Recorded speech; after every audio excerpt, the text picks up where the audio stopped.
Hi, my name is Jamie. My name is Luis. Hi, I'm Guillermo. My name is Alejandra.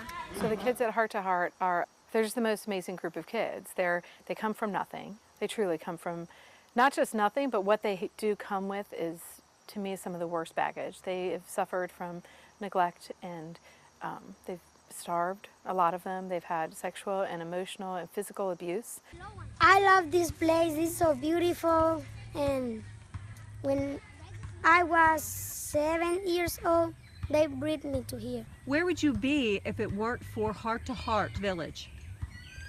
I will not have food and not anything, but thank you to God because He blessed me to here. That's like a lot of the kids' stories. They were malnourished and abused, and one extreme story of abuse was probably a little boy named Josue who his father bit him and like burned him, and he did have to go through an operation to fix it. When I first met Noemi, it was a really emotional time. I was at the village, a truck pulled up and a couple of adults got out, and then a very young 20-something woman got out with 5 kids. But we quickly realized that she was leaving her kids. She signed them over to be cared for at the orphanage. They were clearly malnourished, and the youngest of them was Naomi, who was about 1.5 years old. She was very sickly. She had a terrifying cough, respiratory issues. She didn't walk. So 4 years later, I still knew that the kids were there. They were doing well, but I hadn't seen them. And when we got to the village, it was so amazing to see this little girl just run into my arms. She's 5.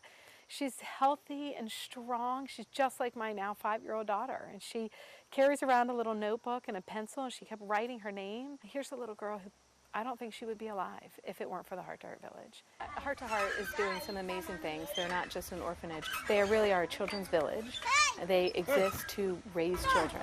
Oscar and Amy consider all 105 of the orphans as their own children.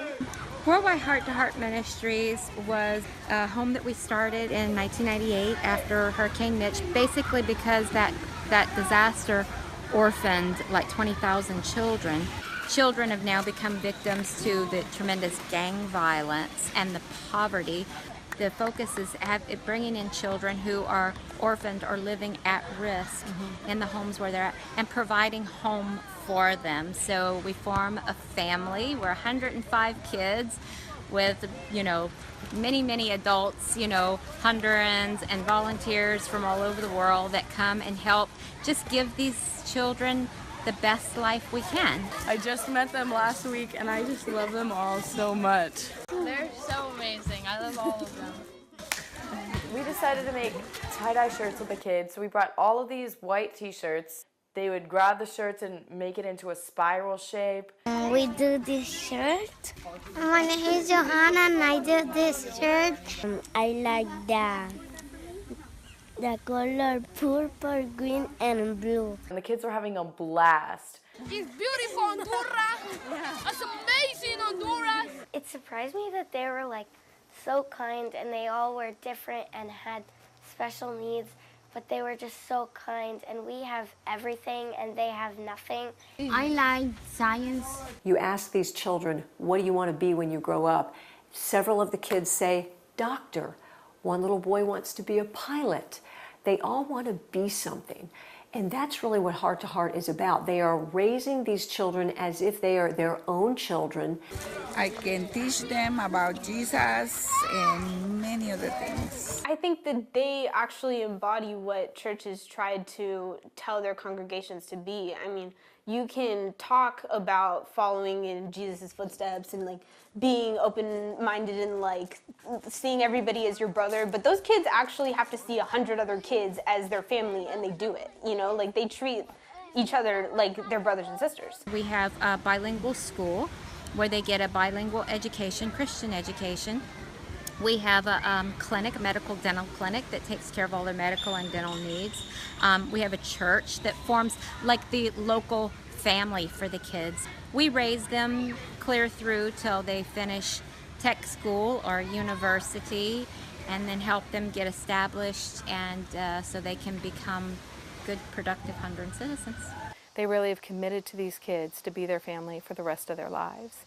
I do believe that all of the missionaries, all of the supporters of Heart to Heart are an extended family. We're like the aunts and uncles that live across the sea. It just makes you look at the whole world differently, because every single thing that I thought was important or difficult in my life, it's not, because there's just people who are going through so much worse and they can still be so much kinder and so much more generous.